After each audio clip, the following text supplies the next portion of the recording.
Élodie part maintenant pour Châtillon-le-Palus et son home. Elle va y rencontrer des chiens athlètes de haut niveau.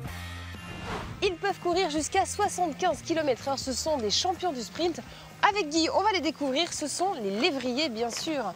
Vous êtes passionné de ces chiens, alors? Eh oui, passionné depuis quelques années, depuis même 25 ou 30 ans. Et puis, dans les courses de lévriers, maintenant, depuis que le cynodrome des Brotteaux a été mis en place.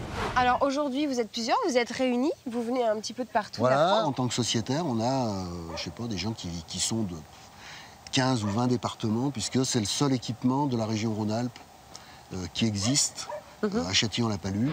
Alors, juste derrière, on voit un monsieur avec ses chiens. Et là, il est en train de les préparer, justement. Voilà, donc Jérôme. Bonjour Jérôme, vous allez bien? Ça va et vous? Qui est propriétaire de deux lévriers espagnols, lévrier Galgo. Bonjour toi. Salut les toutous. Oh là là, ils sont grands et longs et fins. Hein. Vous leur faites quoi là exactement? Parce qu'ils ont crémeux là et ça sent bon. Je leur mets du chauffant. Le sentez bon. Comme les sportifs. Vous les massez? Oui. Vraiment? Combien de temps comme ça vous allez les masser? Un quart d'heure, 20 minutes. C'est important pour eux? C'est éviter le claquage. C'est très important. Ça s'entraîne vraiment comme des sportifs. Alors il y a d'autres chiens un petit peu plus loin. Oui, il y a d'autres lévriers. Guy, ça y est, on est nous sur le cynodrome en tout cas là. Effectivement. Les chiens arrivent, les premiers participants, les voici. Le numéro 1, le numéro 2. Ce sont les Guy. Les lévriers espagnols, les Galgo. Les Galgo. Ils sont chauds là? Ah oui, là ils sont chauds. Ils sont dans les boîtes. Là on est prêts. Ouais! C'est la première fois que je vois ça. Ah, c'est dingue! J'adore! Eh, vous voulez un coup de main, Jérôme? Ça va. Moi, c'est la première fois que je vois une course comme ça. Waouh! Allez, maintenant, on va voir les barzoils. C'est parti. Allez, les champions. Oh, ils partent à toute allure, les barzoils. Mais ils vont finir moins fort, par contre. Ils ont des fréquences quelquefois différentes. Ils adaptent un rythme, ouais. Aussi. Oh bah, vous êtes essoufflés, on va vous laisser reprendre votre souffle. Hein. Sur ce cynodrome, Guy, on vient de voir un petit entraînement avec des duos de lévriers, en fait. Des galops d'entraînement en duo que l'on fait régulièrement, à peu près pratiquement toutes les semaines. C'est intense, hein? Waouh, c'est impressionnant de les voir. Hein. Oui. Et il faut savoir qu'ils lâchent 70% d'énergie sur le départ. Hein. C'est un beau spectacle, vraiment. Alors, c'est un beau spectacle. Là, ils sont que deux en plus. Voilà, hein. donc vous allez voir maintenant... une vraie course? Une vraie course avec des whippets. Ils vont être 6, donc... Eh ben, on y va? On va au départ? On y va.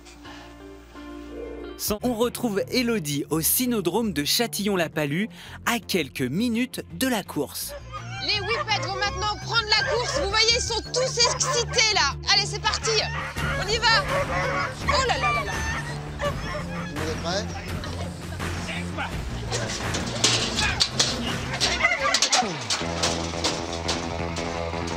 Le 2 en tête. Qu'est-ce qui se passe là? Alors le 2 qui était en tête vient de se faire passer par le numéro 6 qui se rabat et qui lui prend une longueur. Aïe. Et la fin là, c'est bientôt là. Le 2 va rattraper. Ah là là, on va les applaudir. Bravo. Viens là. Viens là, c'est bien. Moi, c'est bien ça. Donc voilà. Les 6 lévriers qui ont fait leurs 340 mètres. Ouais. Certainement dans un chrono pour le numéro 6 et le numéro 5 qui doivent descendre en dessous des 23 secondes. Qu'est-ce qui les motive là? Mais c'est le leur qui les motive. Depuis qu'ils sont tout petits, on leur apprend. Après, à 2 mois et demi, 3 mois, quand le propriétaire là, à ce moment-là, on commence déjà à leur montrer sur 5 mètres, 10 mètres, ce que c'est que le leur sur la piste, là, avec le bruit du moteur. Le moteur, ils l'ont bien en tête, en fait. On leur montre les boîtes de départ pour qu'ils intègrent cet environnement qui est hostile au départ pour eux. Bien sûr. S'ils intègrent ça à 4 ou 5 mois, le jour où vraiment on les met en boîte pour démarrer l'écolage, on appelle ça l'écolage quand on leur apprend, bah ça y est, ça se passe bien. La course, c'est une part importante pour eux. C'est gêne, c'est ça. En fait, ce qu'ils aiment, c'est courir, mais courir après quelque chose. Voilà. Ils sont en compétition ou pas, vraiment? Ils le sentent Non, mais il faut qu'ils soient le premier. Et vous avez même des lévriers, quand ils ont gagné, ils le savent. Alors, comment il doit partir? Il doit partir très très vite et après aller moins vite? C'est un sprint, 340 mètres là. La sortie de boîte, elle est primordiale parce qu'elle va influer à... Allez, 50% sur le résultat de la course. Alors, on va parler de leur morphologie qui est complètement adaptée à la course. C'est un peu comme le guépard, finalement. Ils sont très fins. Profilés. Oui. Voilà. Le museau est fin, les muscles propulsent, Petit ventre. tirent. L'œuvreté, parce que les muscles tenseurs, qui sont en réalité nos abdominaux, tiennent pour justement aller vite. Et puis une poitrine profonde qui contient 2 poumons et un gros cœur pour ventiler et alimenter la machine, quoi. Guy, merci beaucoup parce que j'ai passé un très très bon moment à vos côtés et j'ai pu voir une course. C'était la première fois. Merci. Allez, à bientôt. Merci beaucoup.